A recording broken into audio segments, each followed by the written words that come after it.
Dream job ఆదిత్యతోనే సాధ్యం. Aditya degree colleges admissions open. For more information visit our website. Air India ప్రభుత్వం చేతుల్లో నుంచి టాటాల చేతుల్లోకి మారిన తర్వాత మంచి రోజులు వచ్చాయనుకున్నారు. కానీ ఇప్పుడు మాత్రం గడ్డు కాలం నడుస్తుంది. ఎయిర్ ఇండియా ఫ్లైట్లు ఎక్కడికక్కడ మొరాయించేటువంటి పరిస్థితి.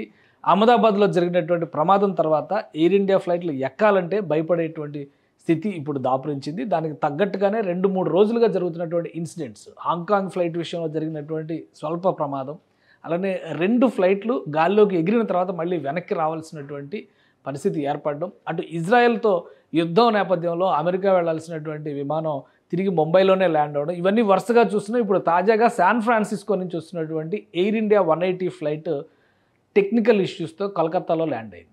అందులో ఉన్నటువంటి ప్రయాణికులు దాదాపు 5 గంటల పాటు టార్చర్ అనుభవించారు. దానికి సంబంధించినటువంటి దృశ్యాలు ఇప్పుడు సామాజిక మాధ్యమాల్లో వైరల్ అవుతున్నాయి. ఇది ఎయిర్ ఇండియా 180 ఈ విమానం శాన్ ఫ్రాన్సిస్కో నుంచి ముంబైకి వెళ్ళాలి. కానీ కోల్కతా చేరేటువంటి సమయంలోనే లెఫ్ట్ ఇంజిన్లో వచ్చినటువంటి ఒక టెక్నికల్ ప్రాబ్లం వలన అత్యవసరంగా కోల్కతాలో ల్యాండ్ అయింది. అయితే ల్యాండ్ అయిన వెంటనే ప్రయాణికులను బయటకు తీసుకురావడానికి పర్మిషన్స్ లేవు కాబట్టి ఈ ఫ్లైట్ని పూర్తిగా చెక్ చేసి ప్రోటోకాల్స్ అన్ని పాటించిన తర్వాతే విమానంలో నుంచి ప్రయాణికులను బయటకు తీసుకొచ్చేటువంటి ప్రయత్నం జరిగింది. ఈ క్రమంలో దాదాపుగా 5 గంటలు, అంటే తెల్లవారుజామున 12:30 ప్రాంతంలో అక్కడ ల్యాండ్ అయినటువంటి ఈ విమానం నుంచి ప్రయాణికులను బయటకు తీసుకొచ్చేసరికి తెల్లవారుజామున 6 అయిపోయినటువంటి పరిస్థితి.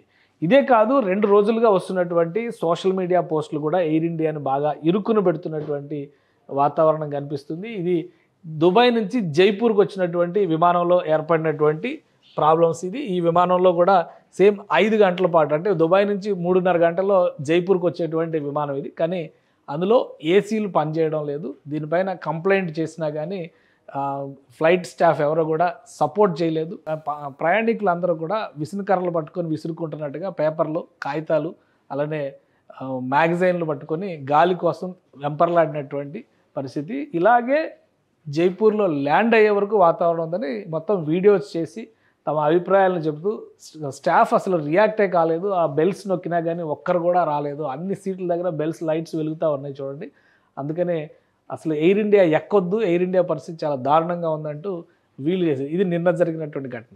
వరుస పెట్టి ఎయిర్ ఇండియాకి సంబంధించి ఈ ఇష్యూస్ జరగడం ఒక విధంగా ఉక్కిరిబిక్కిరి చేస్తుందనే చెప్పాల్సి ఉంటుంది. అలానే ఎయిర్ ఇండియా ఫ్లైట్స్ అన్నిటికీ సంబంధించి, అంటే బోయింగ్ సిరీస్లో ఉన్నటువంటి విమానాలు అన్నిటినీ కూడా మళ్ళీ సెక్యూరిటీ రీజన్స్ రీత్యా వీటిని తనిఖీ చేసిన తర్వాతే ప్రయాణానికి ఉపయోగించాలని చెప్పని కేంద్రం DGCA కొన్ని కండిషన్స్ పెట్టిన నేపథ్యంలో ఎయిర్ ఇండియా ఫ్లైట్స్ పైన ఇప్పుడు పిడుగుపడ్డట్టుగా అవుతుంది.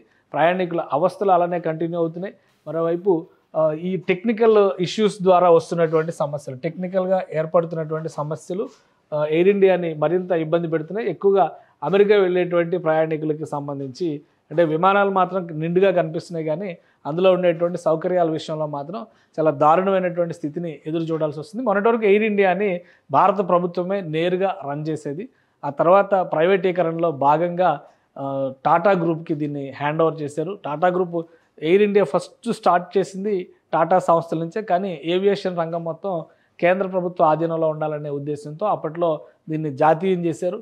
మళ్ళీ నరేంద్ర మోడీ ప్రభుత్వం ప్రైవేటీకరించింది. ప్రైవేటీకరించిన తర్వాత సౌకర్యాలు మెరుగుపడితే ఎయిర్ ఇండియా పైన, అంటే మన దేశం మన ఫ్లైట్ అనేటువంటి ఆలోచనతో చాలామంది ఎయిర్ ఇండియాను ప్రిఫర్ చేసేటువంటి పరిస్థితులు ఈ మధ్య కాలంలోనే ఏర్పడ్డాయి. కానీ ఈ టెక్నికల్గా వస్తున్నటువంటి ఇష్యూస్, అహ్మదాబాద్ ప్రమాదం ఎయిర్ ఇండియాని కోలుకోలేని దెబ్బతీస్తుంది.